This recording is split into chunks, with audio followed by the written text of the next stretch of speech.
The unexpected family. The rain pounded against the windows of Joe Miller's small diner as he wiped down the counter for the 5th time that evening. Business was slow, just how most Tuesday nights had been since his wife Sarah passed away 3 years ago. The soft jazz playing in the background couldn't mask the emptiness he felt, raising his 7-year-old daughter Emma alone while trying to keep their family business afloat. If you're enjoying this story so far, please hit that like button and subscribe to our channel for more heartwarming content that reminds us of the good in humanity. Joe looked up when the bell above the door jingled, surprised to see a young woman struggling through the entrance. She was soaked to the bone, clutching something tight against her chest, a baby, wrapped in what appeared to be a hospital blanket. Her scrubs clung to her thin frame, and the dark circles under her eyes told a story of exhaustion beyond measure. "Miss? Are you all right?" Joe called out, already moving around the counter. The woman's legs seemed to give way as she slumped into the nearest booth. "I'm sorry," she whispered, her voice breaking. "I just needed somewhere dry. My car broke down 3 blocks away," and her words dissolved into quiet sobs as she gently rocked the infant. "I'm Joe," he said, placing a clean towel beside her. "And this is my place. Elena," she managed between shaky breaths. "And this is Noah. He's just 2 weeks old." Joe's heart clenched as he noticed the hospital ID badge still clipped to her pocket. "Elena Torres, RN, Pediatric Unit. You're a nurse?" She nodded, attempting to smile through her tears. "Was. The hospital closed last month. Budget cuts. Today was my last shift cleaning out my locker." "Where are you headed?" Joe asked, already pouring a cup of hot tea. Elena's silence told him everything. When she finally spoke, her words hung heavy in the empty diner. "Nowhere. The landlord changed the locks yesterday. I've been staying with a colleague, but her husband." She trailed off, adjusting the blanket around Noah's sleeping face. "Let's just say we couldn't stay there anymore."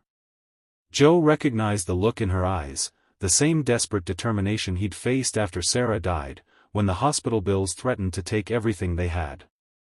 He slid the tea toward her and went to the kitchen, returning with a plate of food. "Eat," he said simply. "Then we'll figure this out." As Elena ate, Joe noticed 3 young girls peering through the kitchen door, his regular Tuesday night visitors. The Harrison triplets, aged 9, who lived in the apartment building next door. Their mother worked night shifts at the factory, and Joe had made it a habit to feed them dinner when she was away. "Mr. Joe," whispered Lily, the oldest by 4 minutes. "Is that lady okay?" "She's had a rough time," Joe explained quietly. "She and her baby need some help." The girls exchanged looks, a silent conversation passing between them. They disappeared into the kitchen, returning moments later with a hand-drawn card and 3 slightly squished cookies from their lunch boxes. "These are for you," announced Madison, the middle triplet, presenting their offerings to Elena. "When our mom was sad after Dad left, cookies helped." "And Mr. Joe helped too," added Riley, the youngest. "He fixed our mom's wheelchair when it broke, and now she can go to work again." Elena's eyes filled with fresh tears as she accepted their gifts. "Thank you," she whispered. Later that night, after closing the diner and making up the small apartment above for Elena and Noah, Joe sat at his kitchen table, making calls. By morning, he had organized an impromptu community meeting at the diner. "Elena lost everything but her hope," Joe explained to the gathered crowd. "And in this town, that's enough to start with." What happened over the next weeks shocked everyone, including Elena. The community rallied in ways nobody expected. Mrs. Wilson from the thrift store brought baby clothes.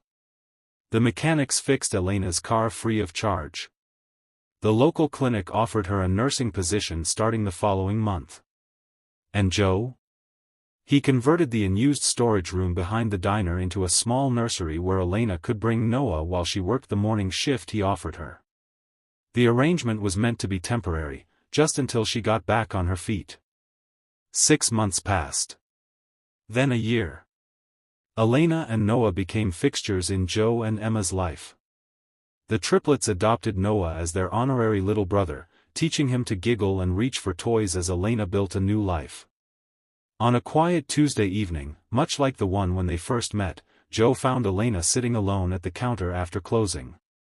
"You've done so much for us," she said softly. "I don't know how to thank you." Joe smiled, thinking of his late wife. "Sarah always said that family isn't just who you're born to, it's who you can't live without." "And what do you say?" Elena asked, her eyes meeting his. "I say." Joe took a deep breath. "I say Emma needs a mother figure. The diner needs your homemade pies. And I need, well, I've gotten used to having you both around." Elena's smile lit up her entire face. "Are you asking us to stay? Permanently?" "I'm asking for more than that," Joe replied. "I'm asking if you'll let me be part of your family, the way you've become part of ours." 3 years later, the sign above the diner changed from Miller's to Our Family Diner.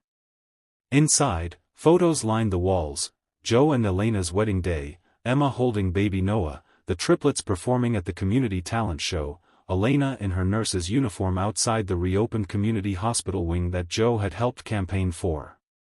And every Tuesday night, they reserved a special table, the same booth where a desperate nurse once sought shelter from the rain, finding not just temporary refuge, but a lifetime of love. If this story touched your heart, please don't forget to like this video and subscribe to our channel. Remember that sometimes the most beautiful families are the ones we create through kindness and compassion. Share this video with someone who needs a reminder that hope is never truly lost. Sometimes it's just waiting at an unexpected place, like a small diner on a rainy night.